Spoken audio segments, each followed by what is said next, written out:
justification, without necessity. This is a premeditated attack. Vladimir Putin has been planning this for months, as we've been saying all along. He moved more than 175,000 troops, military equipment, and positions along the Ukrainian border. He moved blood supplies into position and built a field hospital, which tells you all you need to know about his intentions all along. He rejected every good faith effort the United States and our allies and partners made to address our mutual security concerns through dialogue to avoid needless conflict and avert human suffering. For weeks, we have been warning that this would happen. And now it's unfolding largely as we predicted. In the past week, we've seen shelling increase in the Donbass, a region in eastern Ukraine controlled by Russian-backed separatists. The Russian government has perpetrated cyber attacks against Ukraine. We saw a staged political theater in Moscow, outlandish and baseless claims that Ukraine was about to invade and launch a war against Russia, that Ukraine was prepared to use chemical weapons, that Ukraine committed a genocide.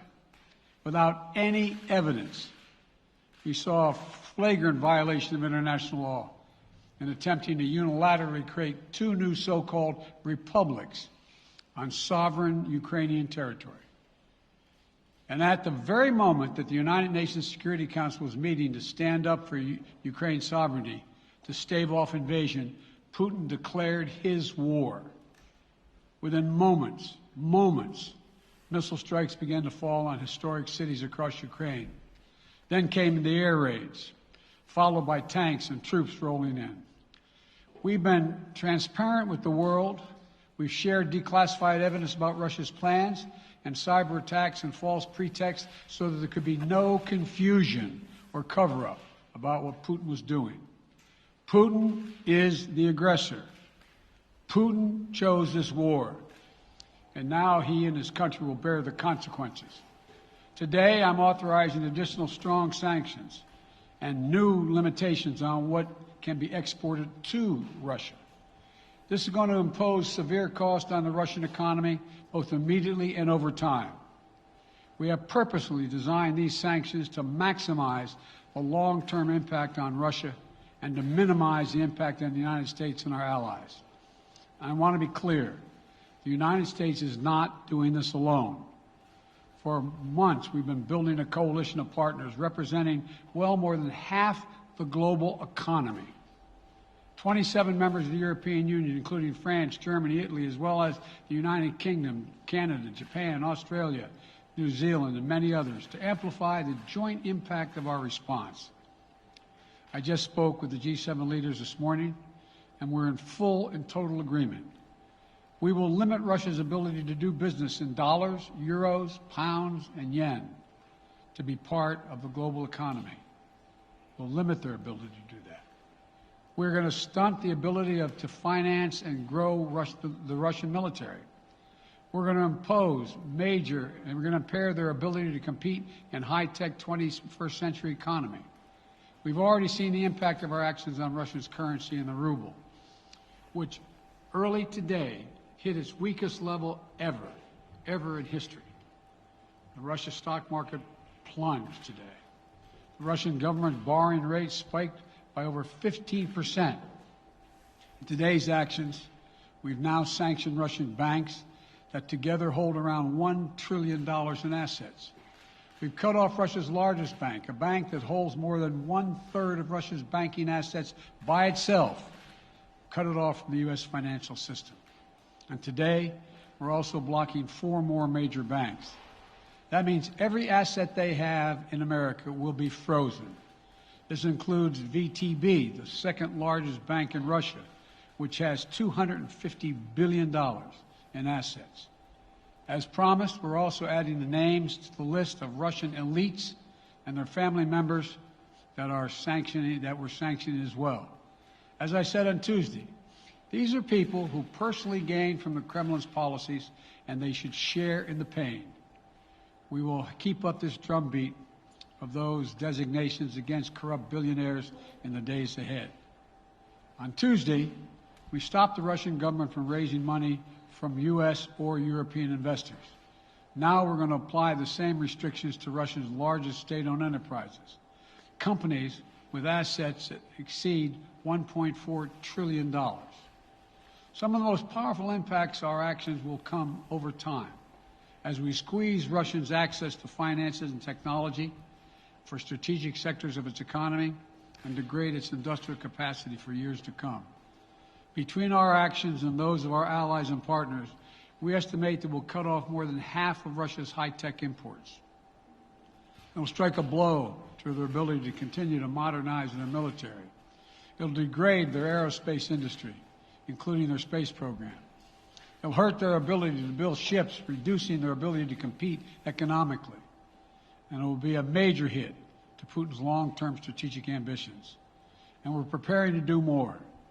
In addition to the economic penalties we're imposing, we're also taking steps to defend our NATO allies, particularly in the East. Tomorrow, NATO will convene a summit. We'll be there to bring together the leaders of 30 allied nations and close partners to affirm our solidarity and to map out the next steps we will take to further strengthen all aspects of our NATO alliance. Although we provided over $650 million in defensive assistance to Ukraine just this last year, let me say it again.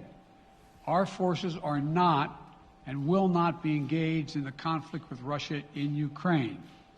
Our forces are not going to Europe to fight in Ukraine, but to defend our NATO allies and reassure those allies in the East. As I made crystal clear, the United States will defend every inch of NATO territory with the full force of American power. And the good news is, NATO is more united and more determined than ever. There is no doubt that the United States and every NATO ally will meet our Article 5 commitments, which says an attack on one is an attack on all. Over the past few weeks, I ordered thousands of additional forces to Germany and Poland as part of our commitment to NATO. On Tuesday, in response to Russia's aggressive action, including its troop presence in Belarus and the Black Sea, I've authorized the deployment of ground and air forces already stationed in Europe to NATO's eastern flank allies, Estonia, Latvia, Lithuania, Poland, and Romania. Our allies have also been stepping up, adding the other allies, the rest of NATO, adding their own forces and capabilities to ensure collective defense. And today, within hours of Russia's unleashing its assault, NATO came together and authorized and activated an activation of response plans. This will enable NATO's high readiness forces to deploy and when and where they are needed to protect our NATO allies on the eastern boundaries of Europe. And now I'm authorizing additional U.S. force capabilities to deploy to Germany as part of NATO's response, including some of the U.S.-based forces that the Department of Defense placed on standby weeks ago. I've also spoken with Defense Secretary Austin and Chairman of the Joint Chiefs, General Milley, about preparations for additional moves should they become necessary to protect our NATO allies and support the greatest military alliance in the history of the world, NATO. As we respond, my administration is using the tools, every tool at its disposal, to protect American families and businesses from rising prices at the gas pump. You know, we're taking active steps to bring down the cost, and American oil and gas companies should not exploit this moment to hike their prices to raise profits. You know, in our sanctions package, we specifically designed to allow energy payments to continue. We are closely monitoring energy supplies for any disruption. We've been coordinating with major oil-producing and consuming countries toward our common interest to secure global energy supplies. We are actively working with countries around the world to elevate collective release from the strategic petroleum reserves of major energy-consuming countries. And the United States will release additional barrels of oil as conditions warrant. I know this is hard and that Americans are already hurting. I will do everything in my power to limit the pain the American people are feeling at the gas pump. This is critical to me. But this aggression cannot go unanswered. If it did, the consequences for America would be much worse. America stands up to bullies. We stand up for freedom. This is who we are. Let me also repeat the warning I made last week. If Russia pursues cyber attacks against our companies, our critical infrastructure, we are prepared to respond. For months, we've been working closely with the private sector to harden our cyber defenses, sharpen our ability to respond to Russian cyber attacks as well. I spoke last night to President Zelensky of Ukraine, and I assured him that the United States, together with our allies and partners in Europe, will support the Ukrainian people as they defend their country. We'll provide humanitarian relief to ease their suffering. And in the early days of this conflict, Russia propaganda outlets will keep trying to hide the truth and claim success for its military operation against a made-up threat. But history has shown, time and again, how swift gains in territory eventually give way to grinding occupations, acts of mass civil disobedience, and strategic dead ends. The next few weeks and months will be hard on the people of Ukraine. Putin has unleashed a great pain on them, but the Ukrainian people have known 30 years of independence. They have repeatedly shown that they will not tolerate anyone who tries to take their country backwards. This is a dangerous moment for all of Europe, for the freedom around the world. Putin has committed an assault on the very principles that uphold the global peace. But now, the entire world sees clearly what Putin and his Kremlin allies are really all about. This was never about a genuine security concerns on their part. It was always about naked aggression, about Putin's desire for empire by any means necessary, by bullying Russia's neighbors through coercion and corruption, by changing borders by force, and ultimately by choosing a war without a cause. Putin's actions betray his sinister vision for the future of our world, one where nations take what they want by force. But it is a vision that the United States and freedom-loving nations everywhere will oppose with every tool of our considerable power. The United States and our allies and partners will emerge from this stronger, more united, more determined, and more purposeful. And Putin's aggression against Ukraine will end up costing Russia dearly, economically and strategically. We will make sure of that. Putin will be a pariah on the international stage. Any nation that countenances Russia's naked aggression against Ukraine will be stained by association. When the history of this era is written, Putin's choice to make a totally unjustifiable war on Ukraine will have left Russia weaker and the rest of the world stronger. Liberty, democracy, human dignity, these are the forces far more powerful than fear and oppression. They cannot be extinguished by tyrants like Putin and his armies. They cannot be erased by from people's hearts and hopes by any amount of violence and intimidation. They endure. In the contest between democracy and autocracy, between sovereignty and subjugation, make no mistake, freedom will prevail. God bless the people of a free and democratic Ukraine, and may God protect our troops. Associated Press, Zeke. Do you have any plans to speak with President Putin at this point, and what interactions have you had with the Russian government? I heard the first part. Do I have any plans to speak with Putin at this point, and what? What communications have you had with the Kremlin as far as military operations in Ukraine and making sure this does not spiral into a larger conflict? Well, it's a large conflict already. The way we're going to ensure it's not going to aspire to a larger conflict is by providing all the forces needed in the Eastern European nations that are members of NATO. NATO is more united than it's ever been, and I have no plans to talk with Putin. Wall Street Journal, Tarina. Mr. President, you didn't mention SWIFT in your sanctions that you announced. Is there a reason why the U.S. Isn't doing that? Is there a disagreement among allies regarding SWIFT and whether Russia should be allowed to be a part of it? The sanctions that we've proposed on all their banks have of equal consequence, maybe more consequence than SWIFT, number one. Number two, it is always an option, but right now that's not the position that the rest of Europe wishes to take. Cecilia Vega, ABC. Sir, sanctions clearly have not been enough to deter Vladimir Putin to this point. What is going to stop him?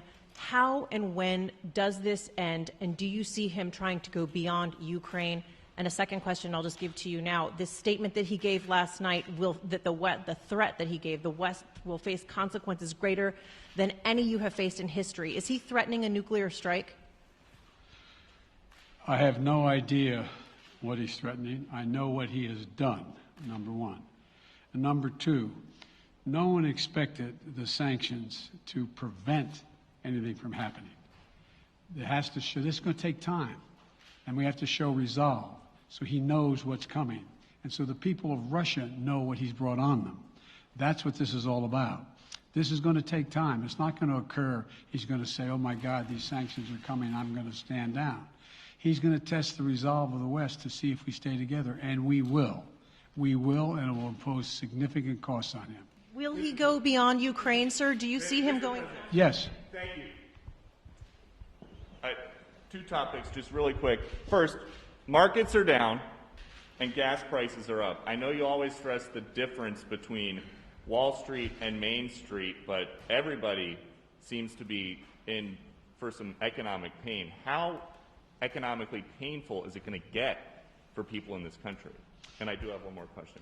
First of all, there's no doubt that when a major nuclear power attacks and invades another country, that the world is going to respond, and markets can respond all over the world.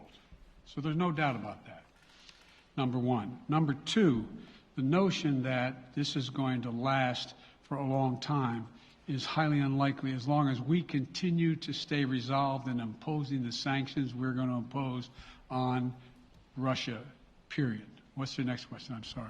The next question is, did you underestimate Putin, and would you still describe him the way that you did in the summer as a worthy adversary? At the time, he was, I made it clear, as an adversary, and I said he was worthy. I didn't underestimate him. And I've read most of everything he's written. Did you read I shouldn't, I'm not a wise guy. You heard the speech he made, almost an hour's worth of speech is why he was going into Ukraine. He has much larger ambitions in Ukraine. He wants to, in fact, reestablish the former Soviet Union. That's what this is about. And I think that his ambitions are completely contrary to the place where the rest of the world has arrived. And with his ambitions, you're confident that these devastating sanctions are going to be as devastating as Russian missiles and bullets and tanks? Yes, Russian bullets, missiles, and tanks in Ukraine. Yes, I am. Thank you, President Biden. If sanctions cannot stop President Putin, what penalty can? I didn't say sanctions couldn't stop him. You've been talking about the threat of these sanctions for several weeks now. Yes, but the threat of the sanctions and imposing the sanctions and seeing the effect of the sanctions are two different things. They're two different things. And we're now he's going to begin to see the effect of the sanctions. And what will that do? How will that change his mindset here, given he's Because it attacking will so Ukraine weaken as we his speak? country that he'll have to make a very, very difficult choices of whether to continue to move toward being a second-rate power or, in fact, respond. You said in recent weeks that big nations cannot bluff when it comes to something like this. You recently said that the idea of personally sanctioning President Putin was on the table. Is that a step that you're prepared to take? And if It's not a bluff, it's on the table. sanctioning President Putin? Yes. Why not sanction him today, sir? Mr. President? Why not sanction him today, sir? Mr. President, if I can, you detailed some severe and swift new sanctions today and said the impact it will have over time. But given the full-scale invasion, given that you're not pursuing disconnecting Russia from what's called SWIFT, the international banking system, or other sanctions at your disposal, respectfully, sir, what more are you waiting for? Specifically, with the sanctions we've imposed exceed SWIFT. The sanctions we imposed exceed anything that's ever been done. The sanctions we imposed have generated 2/3 of the world joining us. They are profound sanctions. let's have a conversation in another month or so to see if they're working. Can I ask you about Zelensky? Sir, you spoke to Vladimir Zelensky yesterday, sir? What's the risk that we are watching the beginning of another Cold War, and is there now a complete rupture in U.S. and Russian relations? There is a complete rupture right now in U.S.-Russian relations if they continue on this path that they're on. And in terms of a Cold War, that depends. You have the vast majority of the rest of the world in total opposition to what he's doing, from Asia to South America to Europe to around the world. And so it's going to be a cold day for Russia. The idea, you don't see a whole lot of people coming to his defense. And are you, if I could follow up, sir, are you urging China to help isolate Russia? Are you urging China to help isolate Russia? I'm not prepared to comment on that at the moment.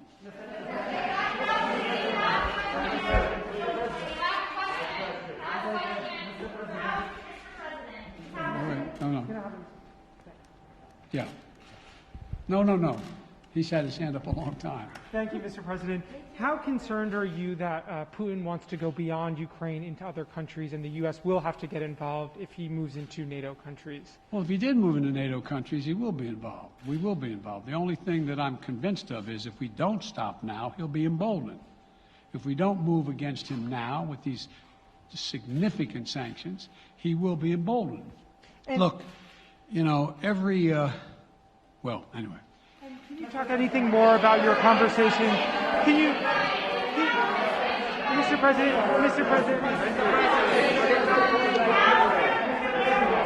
Why not sanction Putin directly, sir? Why not sanction Putin directly today? I'm sorry, I can't hear you. Sir, India, which is a major defense partner of the United States, is India fully with you on the issue of Ukraine and Russia? Does the Defense Department of the United States... Sir, India is one of your major defense partners. Is India fully in sync with the United States on Russia? We're in consultation with India today. We haven't resolved that completely. One more question. Okay, thank you all very much. Thank you. The financial impact, sir. Are you sanctioning President Putin?